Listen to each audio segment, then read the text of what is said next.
Good morning વિદ્યાર્થી મિત્રો. સ્વાધ્યાયના examples અને એક્સરસાઇઝ આપણે કરવા જઈ રહ્યા છીએ. તો એક્ઝામ્પલ નંબર 5.5,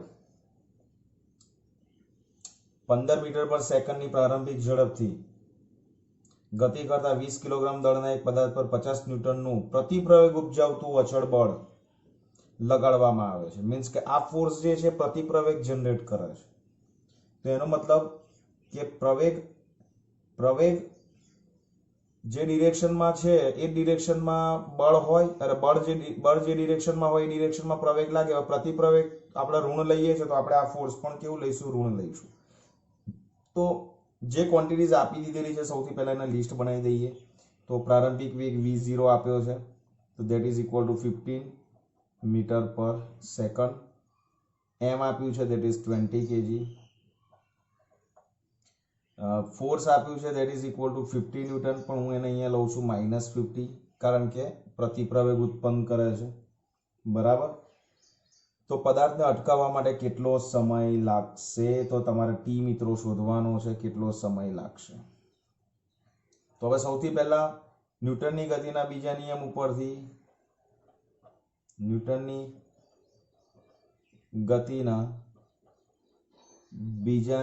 પરથી F ઇઝ ઇક્વલ ટુ મળે છે આપણને ma ઇક્વેશન. તો આપણને કેટલું એક્સેલરેશન જનરેટ થશે? તો કે a is equal to F divided by m. તો F કેટલું છે? ધેટ ઇઝ -50 અને ડિવાઇડેડ બાય આવશે અહીંયા ગાડી that is m that is 20 kg. તો a જે છે that is equal to -2.5 metre per second square. તો આ આપણું પહેલું ઇક્વેશન થશે. એટલે કે આપણે જે શોધવાનો છે પ્રવેગ શોધવાનો અહીંયા તમને કહ્યું નથી, પણ પ્રવેગ વગર આપણે ટાઈમ નહીં શોધી શકીએ, કારણ કે અચળ પ્રવેગી ગતિનું સમીકરણ છે એ 3 સમીકરણની અંદર આપણને ખબર છે કે પ્રવેગ આવે છે, રાઈટ. તો હવે આપણે તો v શોધવાનો છે, અંતિમ વેગ જ શોધવાનો છે. તો અચળ પ્રવેગી ગતિનું સમીકરણ છે કે ભાઈ ગતિના સમીકરણ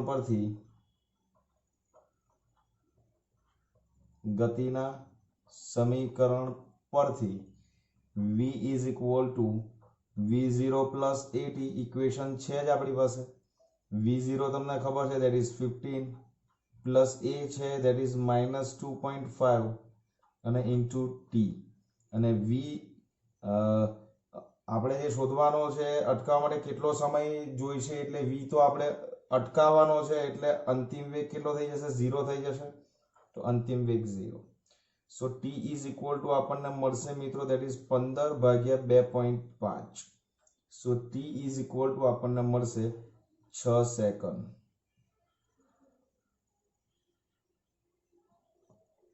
આપણો પહેલો એક્ઝામ્પલ 5.5 ક્લિયર. અહીંયા 50 ન્યૂટનનું પ્રતિપ્રયોગ ઉત્પન્ન થતું અચળ બળ આપી દીધું છે અને પદાર્થને અટકાવવામાં કેટલો સમય લાગવાનો? તો t શોધવાનું છે. તો t વાળું ઇક્વેશન તમે વાપરો, તેની અંદર v is equal two v0 plus at. બરાબર. કોઈ અહીંયા 3 ઇક્વેશન આપણી પાસે છે ગતિને, એમાં 2 ની અંદર તો d આવે છે ડિસ્પ્લેસમેન્ટ. તો ડિસ્પ્લેસમેન્ટ અહીંયા કોઈ જગ્યાએ આપ્યું નથી, તો આ એક જ ઇક્વેશન બચે છે. તો આ રીતે મિત્રો તમે એમાં શોધી શકશો. ક્લિયર થાય છે. સો t is equal two 6 second. હવે મિત્રો આપણે જોઈ રહ્યા છે એક્ઝામ્પલ નંબર 5.6 કે 3 કિલોગ્રામ દળના એક પદાર્થ પર લાગતું અચળ બળ તેની ઝડપ 2 મીટર પર સેકન્ડથી 25 સેકન્ડમાં બદલીને 3.5 મીટર પ્રતિ સેકન્ડ કરે છે. એટલે કે 3 કિલોગ્રામ દળના એક પદાર્થ પર એક બળ લાગી રહ્યું છે, અને બળ લાગે તો પ્રવેગ જનરેટ થાય, એટલે કે વેગમાં ફેરફાર થાય. તો વેગમાં ફેરફાર કેટલો થયો? તો કે 2 માંથી 3.5 થયો. અને એના માટે એને કેટલો ટાઈમ કન્ઝ્યુમ કર્યો? That is 25 second. અને આ દરમિયાન પદાર્થની ગતિની દિશા બદલાતી નથી, એ કન્ડિશન આપી છે. તો બળનું માન અને દિશા જણાવો. બરાબર. તો પહેલા તો મિત્રો આપણે જે કન્ડિશન્સ, જે વેલ્યુઝ આપણને આપી છે, દાખલા ગણવાની એક પેટર્ન છે કે જે કન્ડિશન્સ, જે વેલ્યુઝ, જે પેરામીટર્સ આપણને આપેલા હોય એને ખાલી એકવાર ડિસ્ક્રાઇબ કરી લો. ઝડપ 2 મીટર પર સેકન્ડમાં આપી છે, એટલે પ્રારંભિક ઝડપ તમારી કેટલી થઈ ગઈ? 2 મીટર પર સેકન્ડ. અંતિમ વેગ v કેટલો થઈ જશે તમારો 3.5 મીટર પર સેકન્ડ અને એ માટે એને ટાઈમ કન્ઝ્યુમ કર્યો t that is equal to 25 second. હવે f શોધવાનું છે તો f is equal to basic equation તો આપણને ખબર છે that is equal to f is equal to m into a. m આપ્યું છે પણ એ નથી આપ્યું તો એ આપણને મળી જશે. તો એ શોધવા માટે સૌથી પહેલા આપણે ઇક્વેશન લઈશું v minus v0 divided by t. વેગમાં થતો ફેરફાર છેદમાં સમય. So that is why 3.5 minus 2 અને divided by 25. So પ્રવેગ જે મિત્રો છે આપણને મળે છે that is 0.06 મીટર પ્રતિ સેકન્ડ સ્ક્વેર. આટલો આપણને પ્રવેગ મળે છે. બરાબર. ઓકે.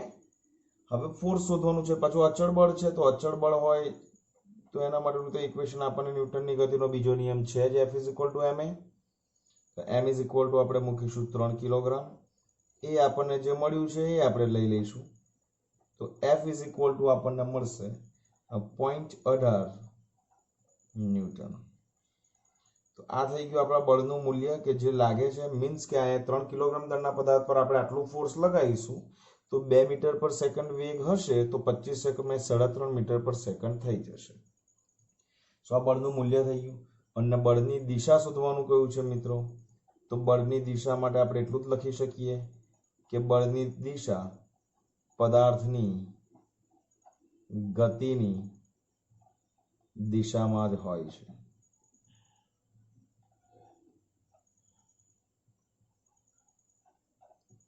બરાબર.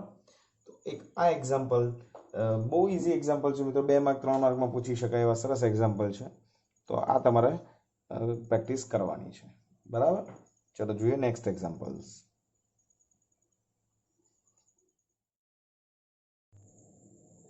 ચલો વિદ્યાર્થી મિત્રો 5.7 જે છે તમે વાંચી શકો છો રકમ કે 5 કિલોગ્રામ દળના એક પદાર્થ પર પરસ્પર લંબ એવા બે બળ લાગી રહ્યા છે, એક 8 ન્યૂટન અને એક 6 ન્યૂટન.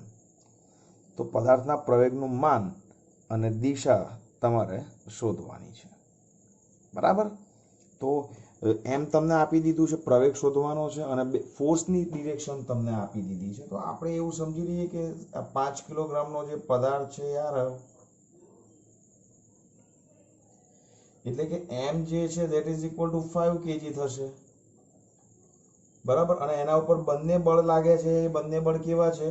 પરસ્પર લંબ છે મિત્રો. તો આપણે આ જે છે એને F1 લઈ લઈશું. એ પરસ્પર લંબ જોઈએ છે ને આપણે. અને બીજું જે ફોર્સ છે એ F2 મિત્રો આપણું આ રહ્યું. બરાબર. પરસ્પર લંબ થઈ ગયા. ઓકે. સો F1 જે છે એ તમને કેટલું આપ્યું છે? that is 8 newton. અને F2 જે છે that is equal to આપ્યું છે અહીંયા આગળ તમને 6 ન્યૂટન. 6 ન્યૂટન. હવે તમે જુઓ કે પદાર્થના પ્રવેગનું માન અને દિશા, તો બે ફોર્સ લાગી રહ્યા છે. આ બાજુ 8 ન્યૂટન, આ બાજુ 6 ન્યૂટન. તો પરિણામી બળ કઈ તરફ હોય? તો પરિણામી બળ શોધતા આપણને આવડે છે સદિશના નિયમ પ્રમાણે. તો સદિશના નિયમ પ્રમાણે મિત્રો પરિણામી બળ જે છે એ આપણું આ તરફ થશે. સો આ F છે. બરાબર. તો પરિણામી બળ એ x અક્ષ સાથે કેટલો એંગલ બનાવે છે? થીટા બનાવે છે. તો જે ડિરેક્શનમાં ફોર્સ હોય એ ડિરેક્શનમાં જ પ્રવેગ હોય, એ તો તમને ખબર છે. તો પહેલા તો આપણે મિત્રો પરિણામી બળ શોધી નાખીએ. તો પરિણામી બળ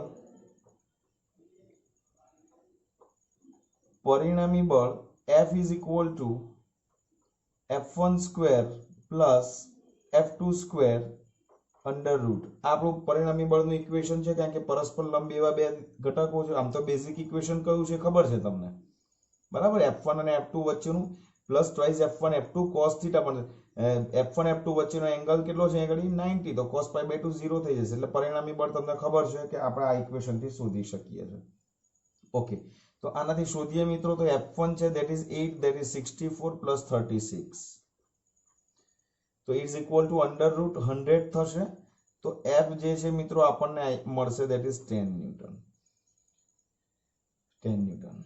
હવે પ્રવેગ શોધવાનો કયો છે? તો પ્રવેગ શોધવા માટે તો આપણી પાસે ઇક્વેશન ઓલરેડી છે. F is equal to ma means A is equal to capital F divided by એમ. તો એફ કેટલું છે પરિણામી બળ that is 10 newton and divided by total mass that is given 5 kg. So we get A is equal to 2 meter per second square.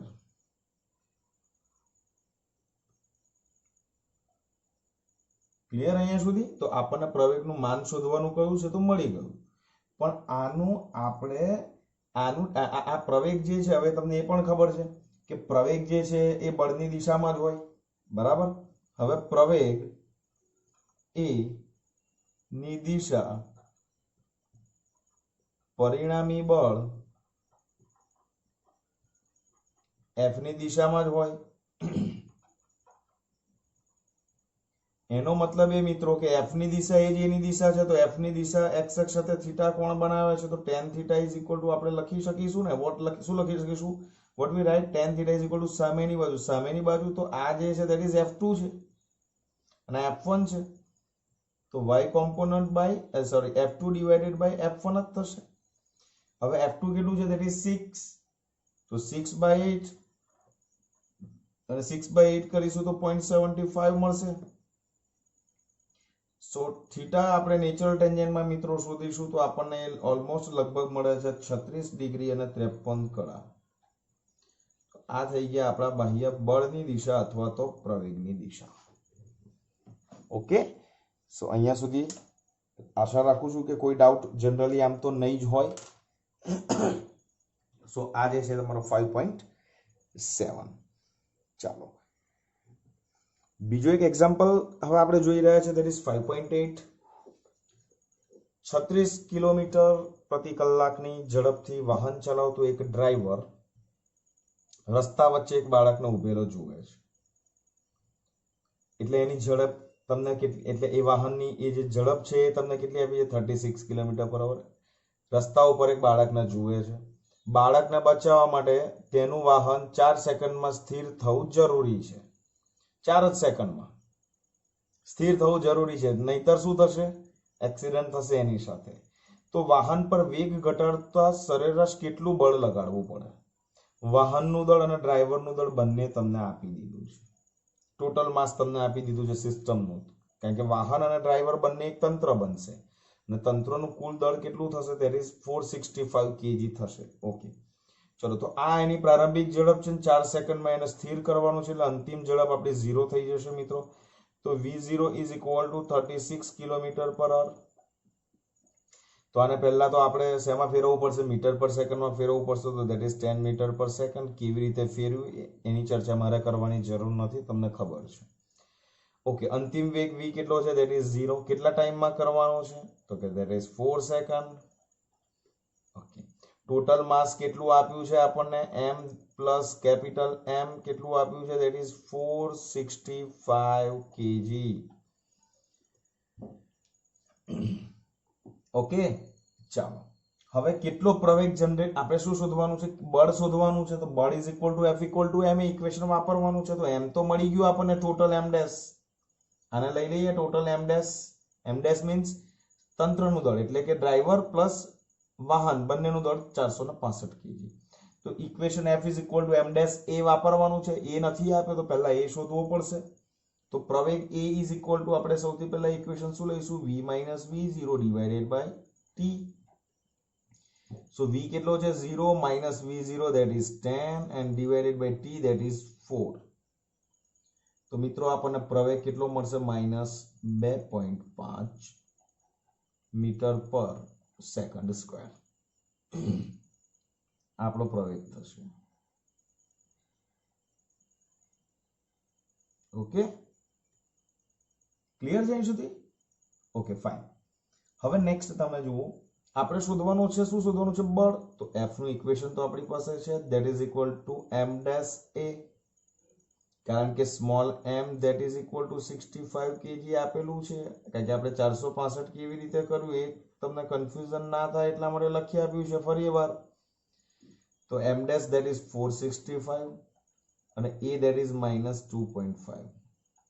મિત્રો કેલ્ક્યુલેશનની મદદથી તમે આ calculation કરશો તો તમને ધેટ ઇઝ ઓલમોસ્ટ માઇનસ 1162.5 ની આસપાસ મળશે. ઓકે, તમને એવું થાય સર માઇનસ રાખવું કે પ્લસ રાખવું, જે રાખવું હોય તે છૂટ છે, કારણ કે એનું મૂલ્ય કન્સિડર કરશો. આ ઇન્ડિકેટ કરે છે મિત્રો, કારણ કે બ્રેક મારો છો ને ત્યારે ફોર્સ જે છે એ જે ડિરેક્શનમાં ગતિ કરે છે એની ઓપોઝિટ ડિરેક્શનમાં જનરેટ કરવું પડશે તો જ બ્રેક વાગશે. બરાબર, અને ધેટ ઇઝ વાય આપણે અહીંયા આગળ માઇનસ આવે છે, તો આપણે એની કોઈ ચિંતા કરવાની નથી. બરાબર, તો પોઝ કરી અને આ વસ્તુ મિત્રો પહેલા લખી લો, પછી આપણે આગળના એક્ઝામ્પલ્સ જોઈએ છીએ.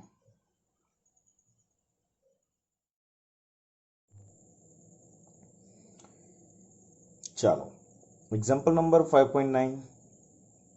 ઉંચકાયા વગર 20,000 કિલોગ્રામનું દળ ધરાવતા એક રોકેટને વિસ્ફોટ કરાવતા તે ઉધ્વ દિશામાં 5 મીટર પ્રતિ સેકન્ડ સ્ક્વેરના પ્રારંભિક પ્રવેગથી ગતિ કરે છે.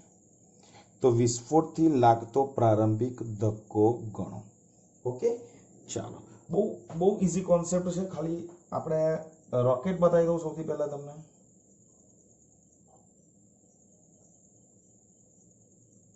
ઓકે, આ સિસ્ટમ છે.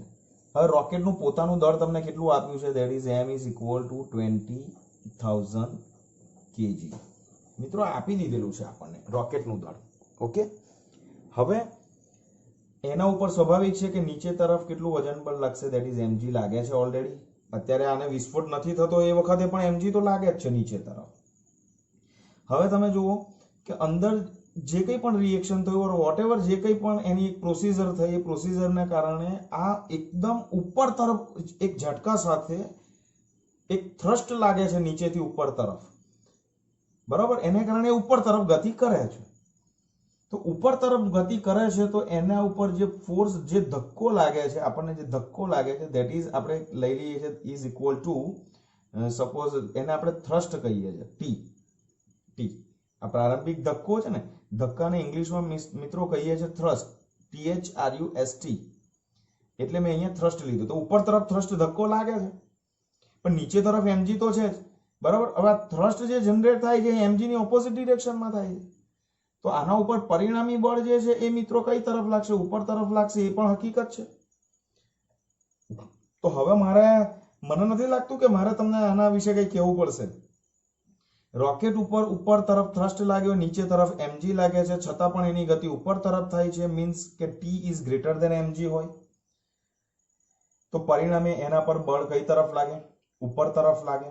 એટલે મિત્રો આપણે આવું લખી શકીએ છીએ અહીંયા આગળ સૌથી પહેલા કે પ્રવેગ પણ તમને પહેલા આપી દીધો છે, લખી નાખીએ. That is 5 metre per second square. એટલે આપણે એવું લખી શકીએ છીએ કે રોકેટ પર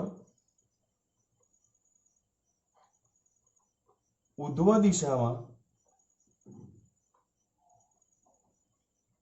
લાગતો ધક્કો ધારો કે ટી છે. તો રોકેટ પર પરિણામી બળ ઇઝ ઇક્વલ ટુ ma અને is equal two T minus mg લખાય. અને ટી મિત્રો શોધવાનું છે, તો T is equal two ma plus mg. Clear? So m કૌંસમાં a પ્લસ g.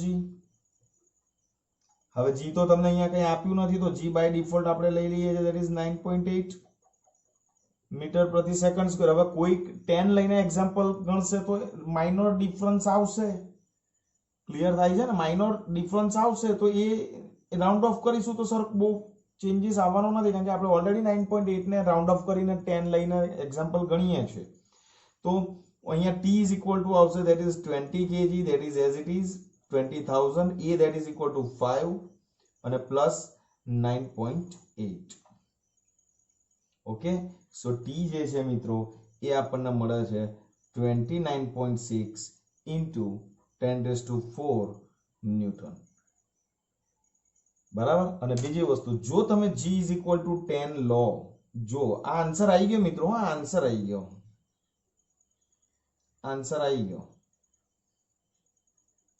પણ જો તમે g is equal to 10 metre per second square લેશો તો t જે છે ઇઝ ઇક્વલ ટુ 296 ની જગ્યાએ અહીંયા 10 થઈ જશે, 10 પંચા 10 ને 5 15 દુ 30 એટલે અહીંયા આવશે ધેટ ઇઝ 30 × 10⁴ ન્યૂટન થશે.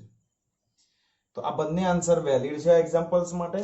સો ડોન્ટ વરી અબાઉટ ધેટ કે મારે શું લેવું, તમને કશું નથી આપ્યું તો બાય ડિફોલ્ટ તમે 9.8 લઈને ગણી નાખો દાખલો, તો તમારું આન્સર મિત્રો 100% આવી જશે. બરાબર. ચાલો તો જોઈએ છે નેક્સ્ટ એક્ઝામ્પલ 5.12. રકમ તમે વાંચી શકો છો.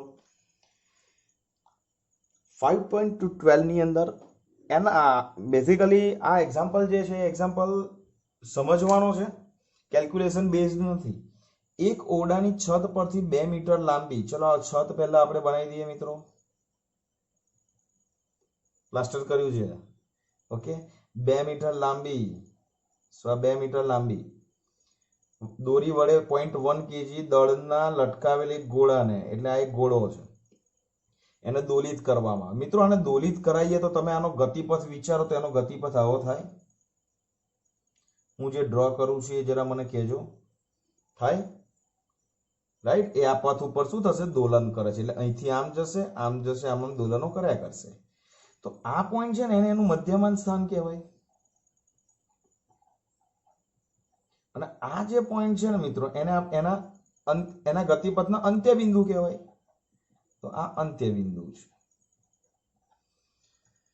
ઓકે, ચાલો. એની ઝડપ પણ આપી છે તમને કેટલી? 1 મીટર પર સેકન્ડ. આની ઝડપ પણ આપી છે 1 મીટર પર સેકન્ડ. હવે સામાન્ય રીતે શું થાય મિત્રો, આ ગોળો આ ગતિપથ પર ગતિ કરે ત્યારે તમે સમજી લો કે આ ગોળો અહીંયાથી અહીંયા આમ જશે ત્યારે એનો વેગ ઘટતો જશે અને અહીંયા આવશે ને ત્યારે એક ક્ષણ પૂરતો સ્થિર થશે. સ્થિર થશે પછી શું થશે? એની ગતિ આ ડિરેક્શનમાં ગ્રેવિટેશનલ ફોર્સને કારણે આ તરફ લાવશે.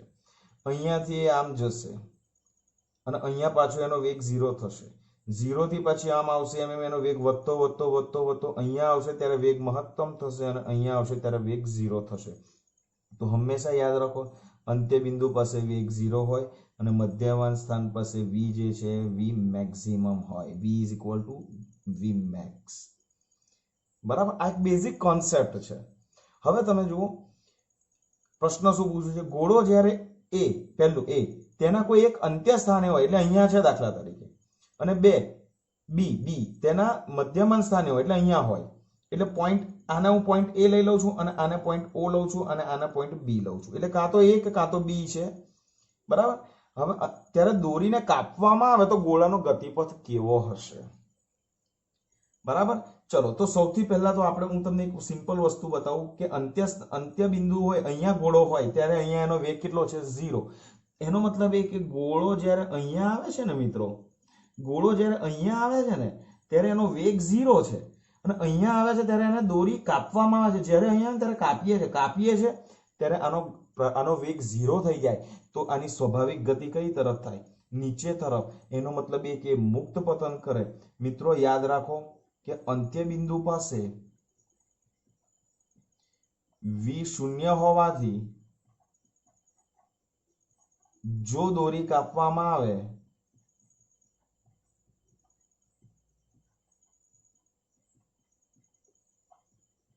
તો તે મુક્ત પતન કરશે. ક્લિયર? તમને એનો ગતિપથ કયો છે તમને એવું પૂછ્યું છે એનો ગતિપથ કયો હશે? તો સમજો કે એનો ગતિપથ અધો દિશામાં હશે, નીચે તરફ. દોરીને કાપવામાં આવે તો ગોળાનો ગતિપથ કેવો હશે? તો કે દોરી અહીંયાથી કાપીશું એટલે એને વજન બળ mg ની અસર હેઠળ આમ નીચે અહીંયા આમ પડશે. બરાબર. એટલે mg બળની અસર હેઠળ એ અધો દિશામાં ગતિ કરશે. ગોળાનો ગતિપથ કેવો આવશે? મુક્ત પતન કરશે, માટે અધો દિશામાં ગતિ કરશે. ઓકે, ચાલો. હવે બોમ્બે બી ફોર બોમ્બે તેના મધ્યમાન સ્થાને. હવે અહીંયા છે, હવે અહીંયાથી મિત્રો અહીંથી પાછો આવે છે અને અહીંયા આવે છે ત્યારે એનો વેગ સ્પર્શકની ડિરેક્શનમાં હશે અને મેક્સિમમ હશે.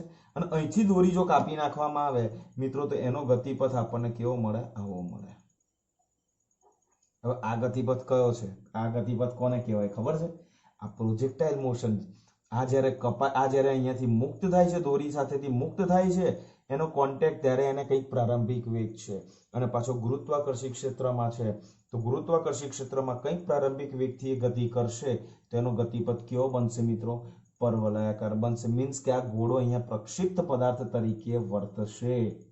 બરાબર. તો અહીંયા એનું ડિસ્ક્રિપ્શન મિત્રો આપણે એવું લખીએ છીએ કે મધ્યમાન સ્થાન પાસેથી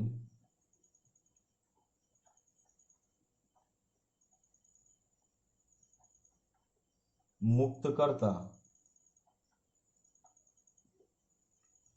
પદાર્થ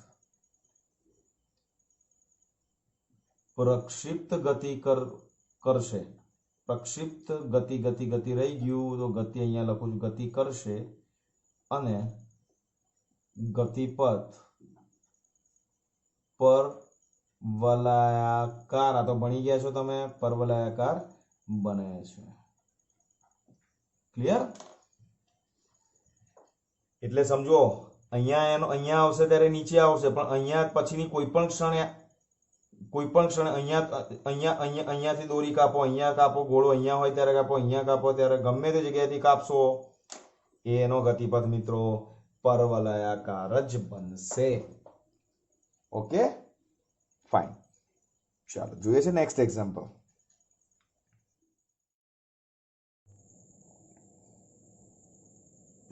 ચાલો 5.18 0.05 kg દળના 2 બિલિયર્ડ બોલ 6 મીટર પર સેકન્ડની ઝડપથી ગતિ કરતા કરતા અથડાય છે. ઓકે, બંનેનું માસ મિત્રો સરખું છે તો m = 0.05 kg, બંનેની velocity v that is 6 metre per second, અને પાછા ફેંકાય છે ત્યારે તેટલી જ ઝડપથી પાછા ફેંકાય છે મિત્રો. સમજ્યા તમે? એટલે એનો પ્રારંભિક વેગ અને અંતિમ વેગ કેવો છે? સમાન છે. મીન્સ vi = vf = v થશે. ખાલી ડિરેક્શન ઓપોઝિટ થશે. ઓકે, આખી આકૃતિ પરથી તમને સમજાવું છું કે આ એક બિલિયર્ડ બોલ છે A અને બીજો છે B. આ બંને બોલ વિદ્યાર્થી મિત્રો આમ ગતિ કરે છે અને અથડાય છે. અથડાયા પછી અહીં આ અથડાયા પછી બંને જે છે ઓપોઝિટ ડિરેક્શનમાં ગતિ કરે છે. રાઈટ, આ ડિરેક્શનમાં. તો બંને બોલ અથડાયા પછી એકબીજા ઉપર ફોર્સ લગાવે છે. અને ફોર્સ લગાવશે ત્યારે તમને એકબીજા પર લગાવશે ત્યારે એનો આઘાત પૂછ્યો છે. હવે અહીંયા આઘાત શોધવા માટે તમને ખબર છે કે આઘાતનું ઇક્વેશન આપણી પાસે શું છે? તો કે આઘાત = f × dt. પણ f પણ નથી આપ્યું, dt પણ નથી આપ્યું, પણ તમને એ ખબર છે કે જ્યારે f અને dt ન આપ્યો હોય ત્યારે આઘાત આપણે વેગમાનના ફેરફારથી પણ મિત્રો શોધી શકીએ છીએ. ઓકે, તો કોઈ એક ગોળો એ બી ઉપર જેટલો આઘાત લગાવશે, ગોળો બી એટલો જ પ્રત્યાઘાત એ પર પણ લગાવવાનો છે. બંને સેમ જ હોવાના છે. તો આપણે કોઈ એક જ ગોળાને કન્સિડર કરવાનું છે. તો અથડામણ પહેલા અને અથડામણ પછી બંનેનું વેગમાન શોધી નાખો. તો જુઓ, અથડામણ પહેલા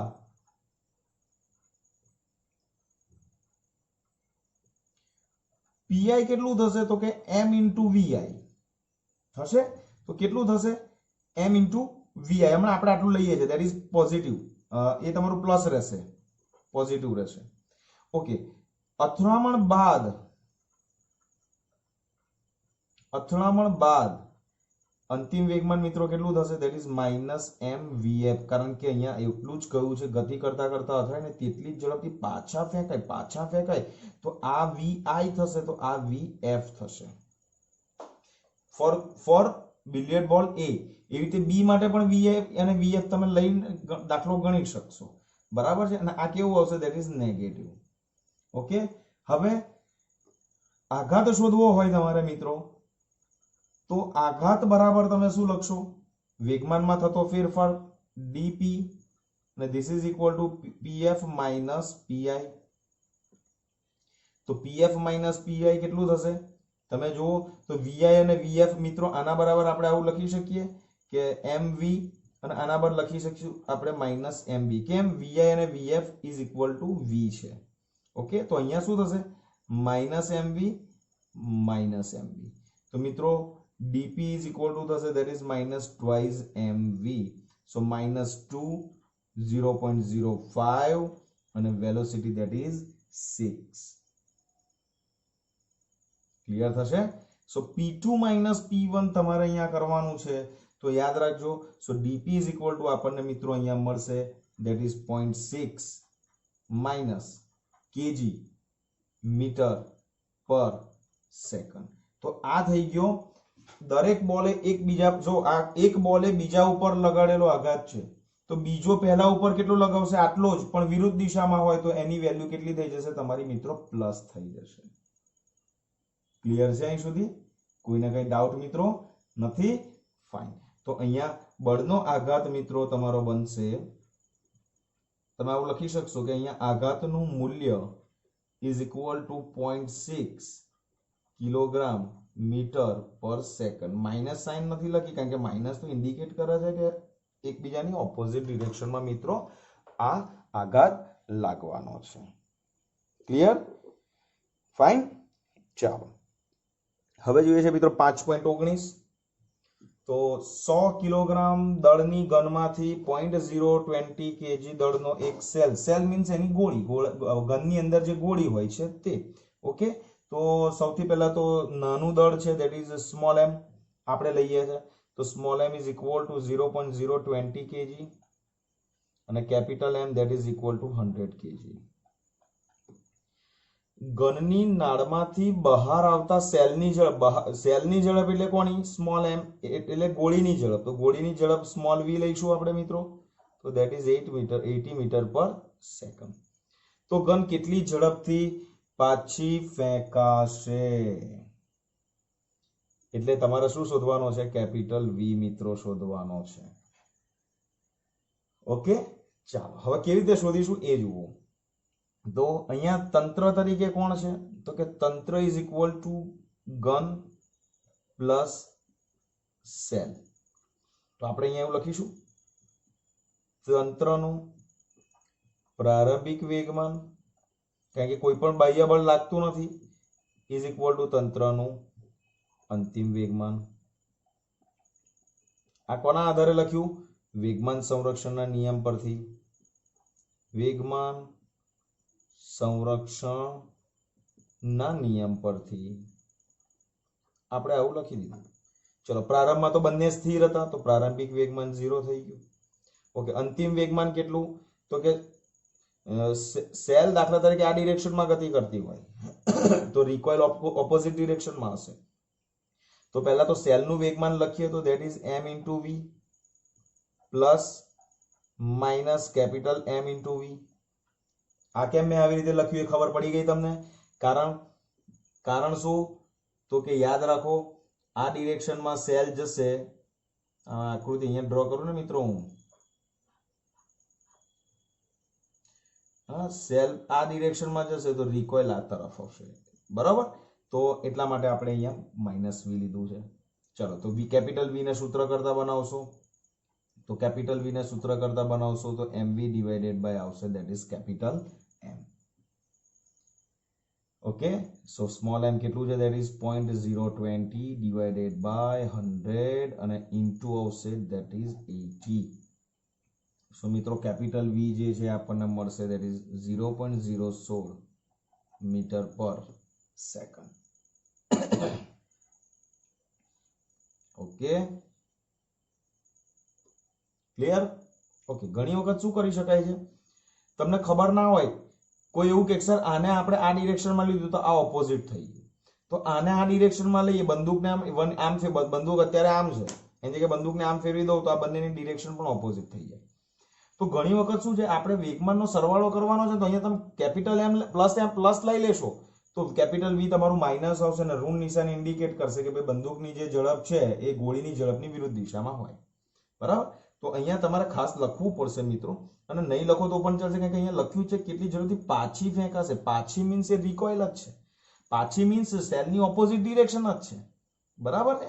તો અહીંયા તમારે ખાલી આટલું કશું નહીં લખો તો પણ ચાલશે અને આટલું લખીને આવશો તો પણ ચાલશે. તો આટલી વસ્તુ ખાસ તમારે ધ્યાન રાખવાની છે.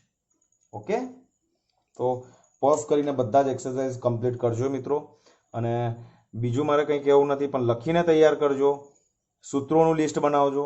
આપણે દાખલા ગણતી વખતે એક ગાઈડલાઈન આપેલી છે કે દાખલા ગણતી વખતે શું ધ્યાનમાં રાખવાનું છે, તો એ તમે વિડીયોના શરૂઆતમાં તમે વાંચી લીધું હશે. તો એને થ્રુઆઉટ 2 વર્ષ સુધી એ સિસ્ટમને એક ફોલો કરજો. કારણ કે without system, without rules and regulations, તમને વિધાઉટ ડિસિપ્લિન તમને નહીં મજા આવે, રિઝલ્ટમાં મજા નહીં આવે. તો એક ડિસિપ્લિનરી છે એક દાખલા ગણવાની. અને એનો મને એટલા માટે ભરોસો છે કે વર્ષોથી આ રીતે છોકરાઓ કરતા આવ્યા છે ને એને સારું રિઝલ્ટ મળ્યું છે. હા, તો બેઝિક ઇન્સ્ટ્રક્શન મેં વિડીયોની શરૂઆતમાં આપી દીધી છે કે એક્ઝામ્પલ ગણતી વખતે શું કરવાનું છે. તો એને પરફેક્ટ ફોલો કરજો 2 વર્ષ સુધી. ડેફિનેટલી હું તમને શ્યોરિટી આપું છું કે તમને સરસ રિઝલ્ટ મળશે જ. બરાબર, તો લખીને તૈયાર કરો. ઓકે, અને don't forget to subscribe, share and like and also comment. Please do comments. Okay, મળીએ. Take care. જય શ્રી કૃષ્ણ.